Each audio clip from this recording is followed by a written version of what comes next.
चुनाव जीत के आया हूं, लेकिन एक एक व्यक्ति की 24 घंटा में सेवा में करने में लगा रहता हूं। साथ ही साथ एक बार महाराज जी से भी आशीर्वाद लेना चाहता हूं। सभी जो जनप्रतिनिधि मंच पे बैठे हैं, हमारे सभी विधायक, हमारे गुरु महाराज साक्षी महाराज जी, हमारे प्रभारी मंत्री दयाशंकर जी, सबका अभिनंदन वंदन करता हूं। क्षेत्र के जो लोग आए हैं सभी का अभिनंदन करता हूं। धन्यवाद। बहुत बहुत धन्यवाद माननीय विधायक महोदय। ये हम सबका परम सौभाग्य है कि हमारे मध्य उन्नाव के माननीय सांसद महोदय विराजमान हैं। अब मैं उनको आदर के साथ उनके संभाषण हेतु आमंत्रित करता हूं। तालियों के साथ स्वागत करिए उन्नाव के माननीय सांसद डॉक्टर स्वामी साक्षी महाराज जी का। डॉक्टर स्वामी साक्षी महाराज कृपया पधारें।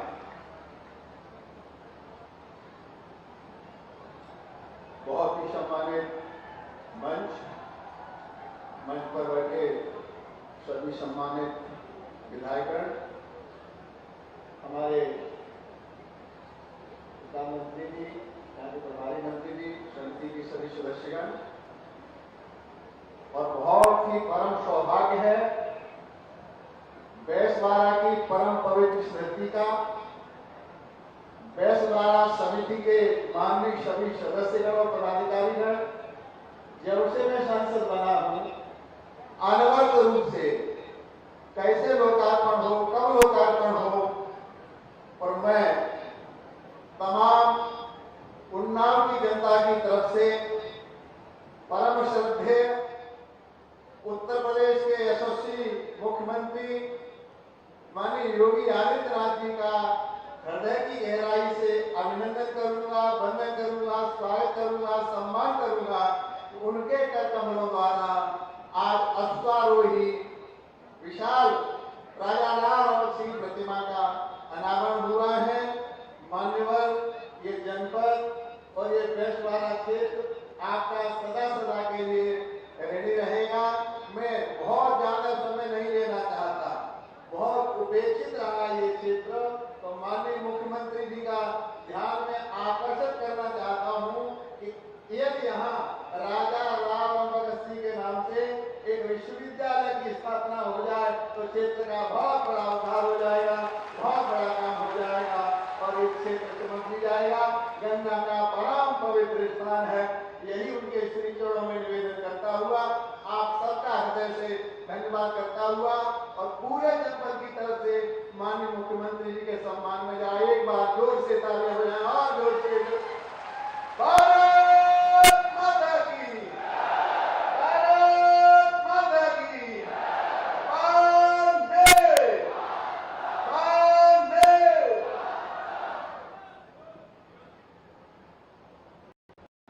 माननीय सांसद महोदय, माननीय मुख्यमंत्री महोदय के मार्गदर्शन में उत्तर प्रदेश निरंतर चहुमुखी विकास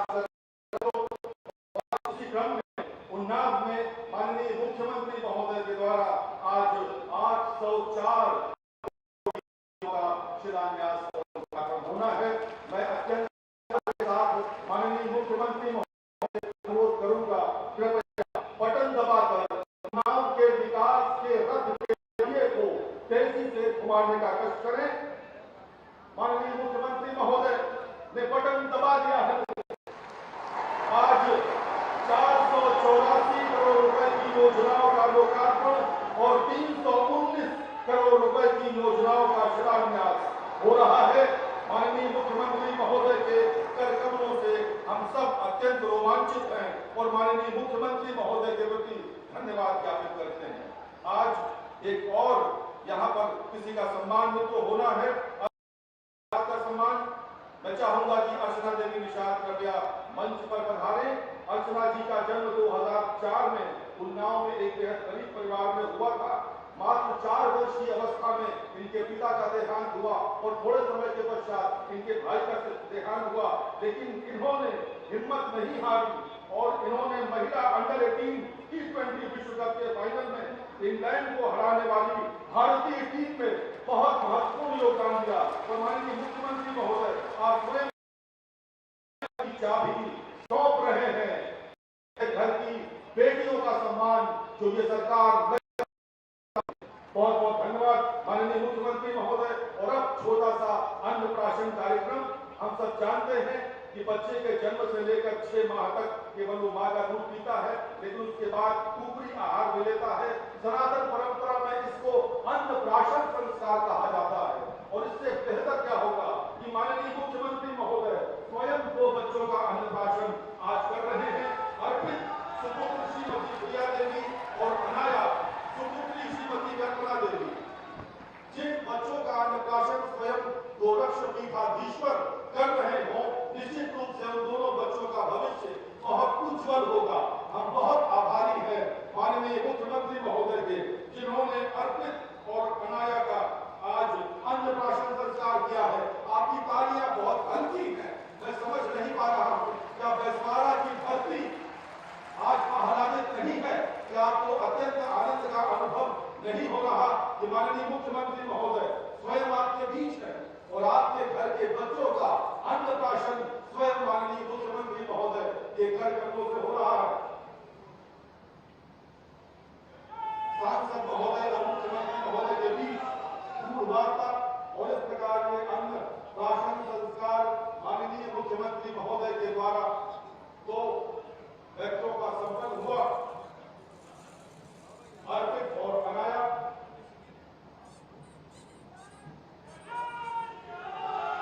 अन्नप्राशन के बारे में आपको सबको पता है। माननीय मुख्यमंत्री महोदय दोनों की माताओं को वार्तालाप उनसे करते हुए और बच्चों का दुलार करते हुए माननीय मुख्यमंत्री योगी आदित्यनाथ जी ये सहृदय क्या वही मुख्यमंत्री है जो बुलडोजर बाबा के नाम से भी विख्यात है?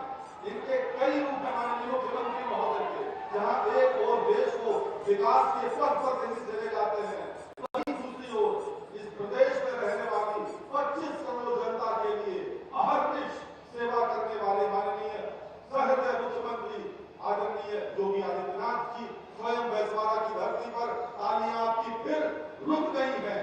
माननीय मुख्यमंत्री महोदय खड़े हैं, जब तक वो खड़े रहे मुझे लगता है कि उनके आदर्श रूप आपको भी तालियां बजाते रहना चाहिए। मित्रों,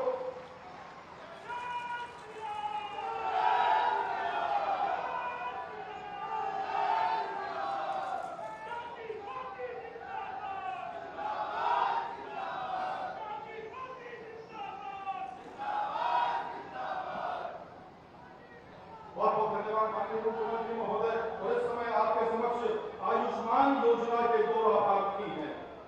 इन दोनों बच्चों का उपचार नहीं हो पाता अगर प्रदेश सरकार ने आयुष्मान योजना लागू नहीं की होती। पहली बच्ची है कुमारी ज्योति, ये 16 वर्ष की बच्ची है। इसको फीवर में इंफेक्शन हुआ था और इसके इलाज पर 40,000 रुपए खर्च हुए और ये नहीं था यदि आयुष्मान योजना ने लागू नहीं की होती। और दूसरा ये 8 माह का बच्चा है, इसको मेनिंजाइटिस हुआ था, यानी कि मस्तिष्क ज्वर। 1,00,000 रुपए इसके इलाज पर खर्च हुए, लेकिन ये इसीलिए संभव हो पाया क्योंकि उत्तर प्रदेश सरकार ने जो कल्याणकारी योजना आयुष्मान योजना लागू की है, उस कारण उनका इलाज संभव हो पाया। मित्रों, अपनी अति व्यस्तता के बाद भी उत्तर प्रदेश के सभी जनपदों में होने वाले महत्वपूर्ण कार्यक्रमों को अपनी गरिमा प्रदान करने वाले उत्तर प्रदेश की 25 करोड़ जनता जनार्दन की सेवा को सदैव तत्पर भारत देश को क्या विश्व के अनेक राष्ट्रों में लोकप्रिय उत्तर प्रदेश के माननीय मुख्यमंत्री आदरणीय श्री योगी आदित्यनाथ जी को अब मैं उनके संबोधन के लिए उनके आशीर्वचन हेतु सादर आमंत्रित करता हूं। माननीय मुख्यमंत्री महोदय, कृपया बैसवाड़ा के जागृत समाज को अपनी वाणी से अभिषिक्त करें। माननीय मुख्यमंत्री महोदय। भारत माता की, भारत माता की, भारत माता की।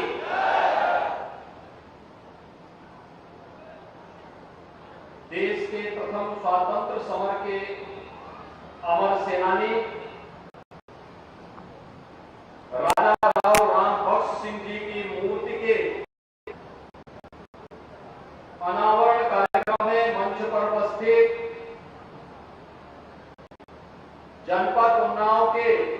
प्रभारी मंत्री और प्रदेश के परिवहन मंत्री श्री दयाशंकर सिंह जी, उत्तर प्रदेश सरकार के ही मंत्री श्री रविंद्र जायसवाल जी,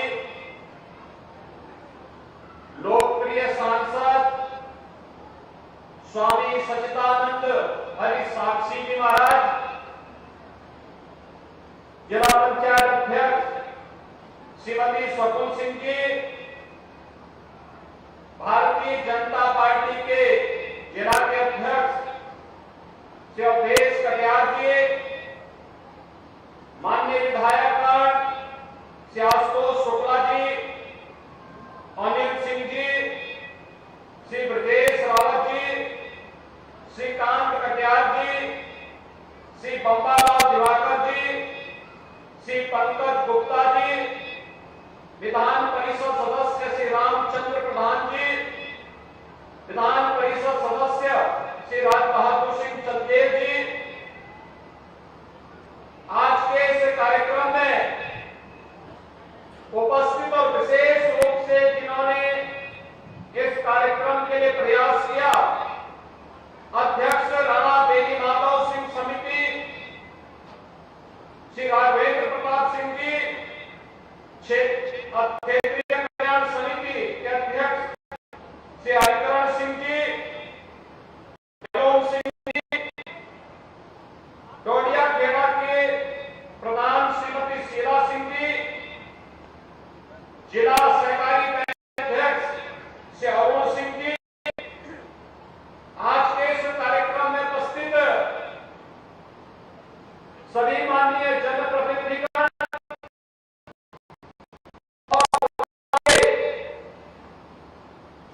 सभी उपस्थित भाइयों बहनों,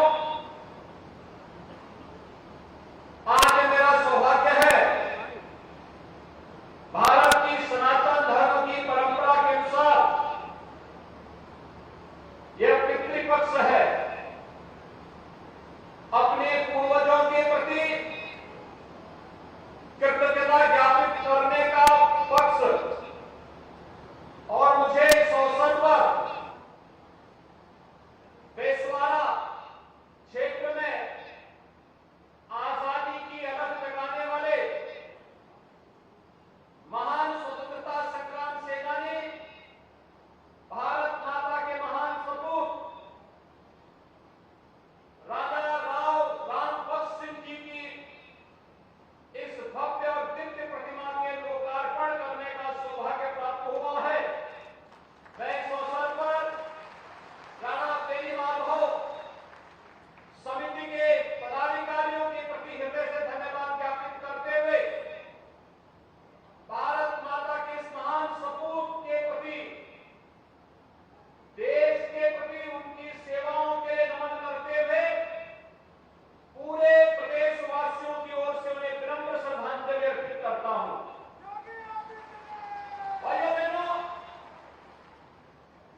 3 से अधिक मेडल भारत के खिलाड़ियों ने जीते हैं। ये भारत के नए सामर्थ्य को प्रदर्शित करता है।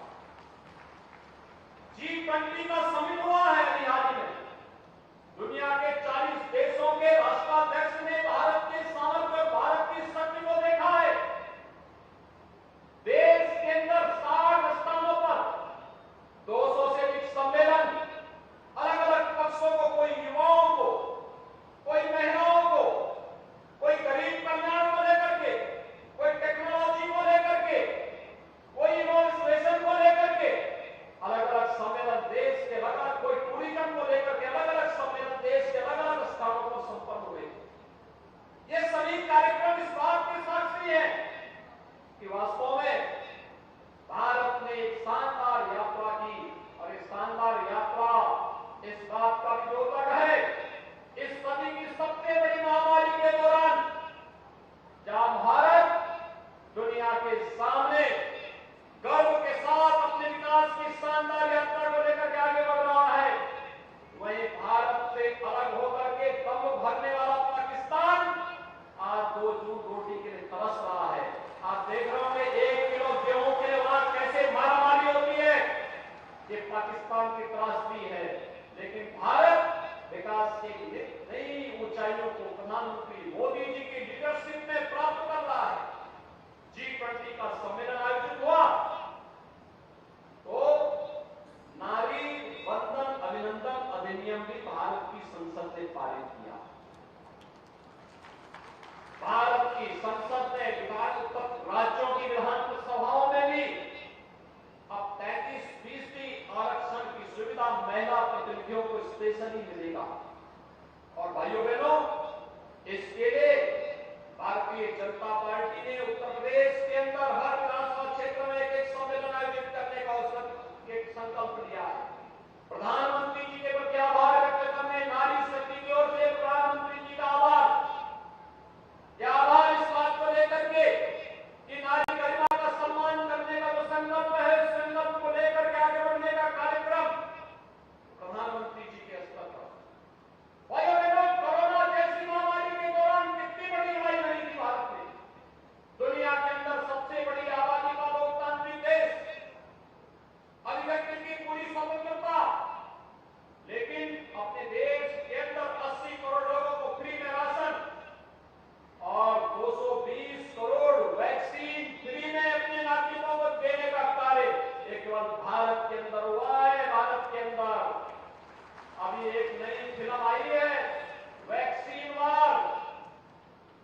वैक्सीन वार में आप देखेंगे भारत की शानदार वैज्ञानिक उपलब्धियों को रोक लेकर के भारत ने दुनिया के अंदर क्या मिसाल प्रस्तुत किया है। और मैं आह्वान करूंगा उन्नाव की धरती से कि भारत के खिलाफ षड्यंत्र करने वाले तत्वों को बेनकाब करने वाला, भारतीयता का एहसास दिलाने वाला, भारत के महान वैज्ञानिकों के द्वारा किए गए अनुसंधान और भारत को वैश्विक मानचित्र पर एक नया सम्मान दिलाने की नई गाथा का नाम है वैक्सीन वार। और वैक्सीन वार को लेकर के मैं तो हर विद्यार्थी से कहूंगा, हर युवा से कहूंगा, और एक बार इस फिल्म को जरूर देखें और भारत की वैज्ञानिक उपलब्धि पर गौरव की अनुभूति जरूर करें। उन षड्यंत्रों को समझें जो भारत और भारतीयता के खिलाफ किए जा रहे हैं। भारत और भारतीयता के खिलाफ षड्यंत्र करके कुछ लोग अपना उल्लू सीधा करना चाहते हैं। इन लोगों को समझने की आवश्यकता है। इन लोगों के कृत्यों को एक्सपोज किए जाने की आवश्यकता है। इन लोगों को दुनिया के सामने पूरी तरह बेनकाब किए जाने की आवश्यकता है। और वैक्सीन वार उस दिशा में किया गया एक प्रयास है, बेहतरीन प्रयास है, और उसमें जन समर्थन उन्हें प्राप्त होना ही चाहिए। इस देश से मैं आह्वान करूंगा उत्तर प्रदेश के अंदर हर युवा इस फिल्म को देखने के लिए जरूर जाए और देखे कि वास्तव में जब देश दुनिया की एक महामारी से लड़ रहा था, ये लड़ाई व्यक्ति की नहीं थी। प्रधानमंत्री जी हमारे कैप्टन है। भारत के कैप्टन के रूप में जब भारत को लीड कर रहे थे, नेतृत्व दे रहे थे, तब कुछ लोग कैसे दुष्प्रचार करके इस लड़ाई को कमजोर करने का प्रयास कर रहे थे।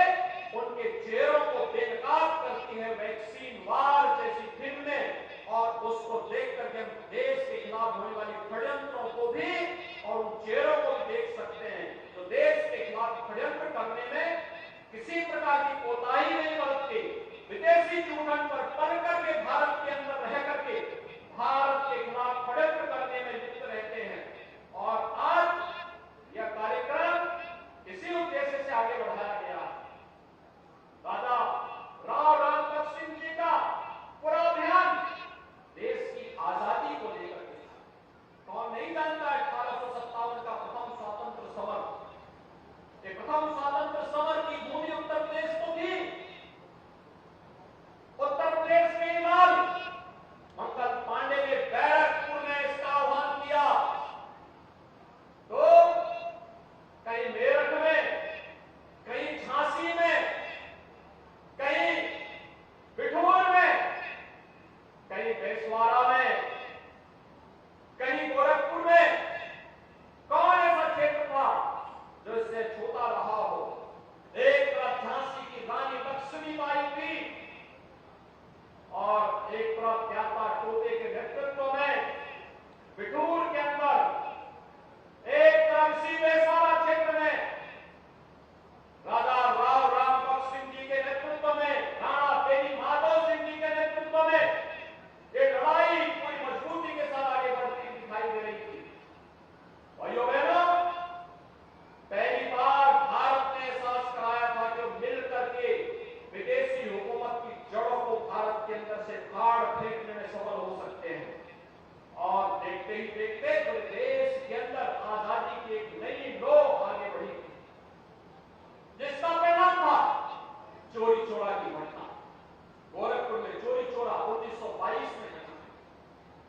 किसानों ने, मजदूरों ने उस समय एक नए आजादी के आंदोलन को आगे बढ़ाया। लखनऊ की काकोरी घटना, ऐसी अनगिनत घटनाओं ने इस बात को किया था कि देश अब बहुत दिनों तक गुलाम नहीं रहेगा।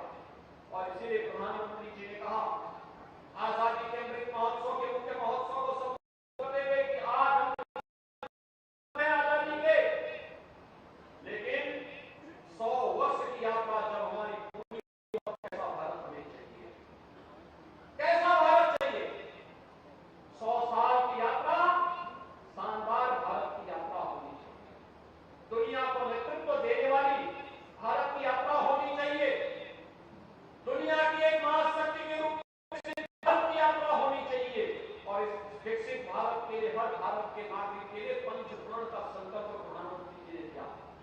ये पंचप्रण हर भारतवासी के लिए महत्वपूर्ण है।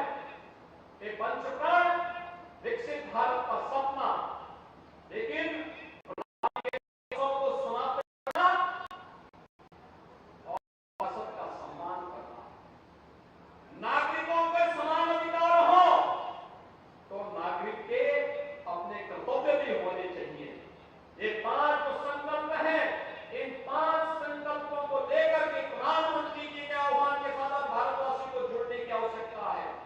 G20 उसकी एक नई शुरुआत है, जिसने भारत के सामर्थ्य को वैश्विक मंच पर अपना लोहा मनवाया है। और आज भाइयों बहनों, उसी अभियान के क्रम में हम राष्ट्र के नायकों को सम्मान देने के लिए यहाँ पर आए हैं। अभी कुछ दिन बाद मुझे यहाँ पे एक और स्वतंत्रता संग्राम सेनानी के कार्यक्रम के साथ जुड़ना है इसी जनपद में।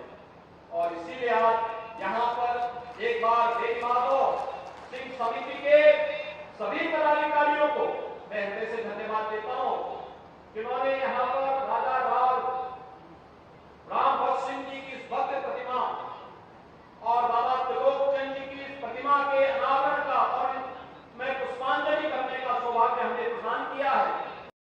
मैं इस अवसर पर भारत माता के महान सपूतों को नमन करता हूँ, उन्हें विनम्र श्रद्धांजलि अर्पित करता हूँ और साथ साथ अपने जनप्रतिनिधियों का अभिनंदन करता हूँ कि उनके परिश्रम से आज इस जनपद को 804 करोड़ रुपए की परियोजनाओं की सौगात भी प्राप्त हुई है। भाइयों बहनों, ये सड़क की भी है, बिजली की है, पानी की है, स्वास्थ्य की है, शिक्षा की है, बुनियादी सुविधाओं से जुड़ी हुई योजनाएं हैं। और ये सभी योजनाएं समयबद्ध तरीके से आगे बढ़ेंगी तो उन्नाव विकास के नए पथ की ओर अग्रसर होगा। आज उन्नाव जनपद विकास के नए मानक बढ़ता हुआ दिखाई दे रहा है। ग्लोबल इन्वेस्टर समिट इसका उदाहरण है। पहली बार बड़े पैमाने पर निवेश की संभावना भी उन्नाव जनपद में बनी है। और यो बहनों, इन सभी कार्यक्रमों को हम समयबद्ध तरीके से आगे बढ़ाने का कार्य करेंगे। इस विश्वास के साथ मैं आप सबको हृदय से बधाई देता हूं। शारदीय नवरात्रि का कार्यक्रम आने जा रहा है 15 अक्टूबर से और 24 अक्टूबर को पड़ेगा विजयादशमी का अवसर। आप सबको शारदीय नवरात्रि और विजयादशमी की हृदय से शुभकामनाएं देते हुए मैं अपनी वाणी को विराम देता हूं। जय हिंद।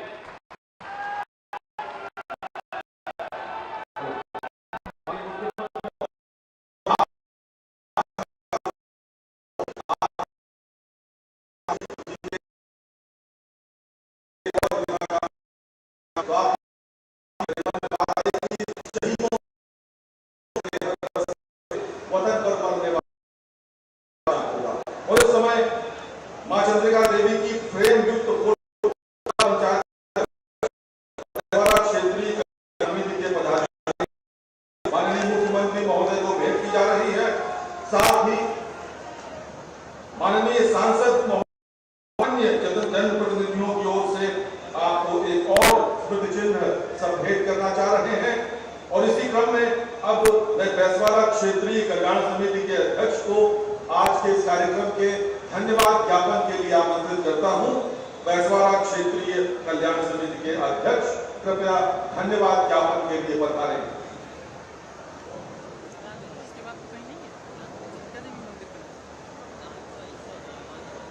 आज हमारे यशस्वी तेजस्वी एवं बहुत ही योग साधना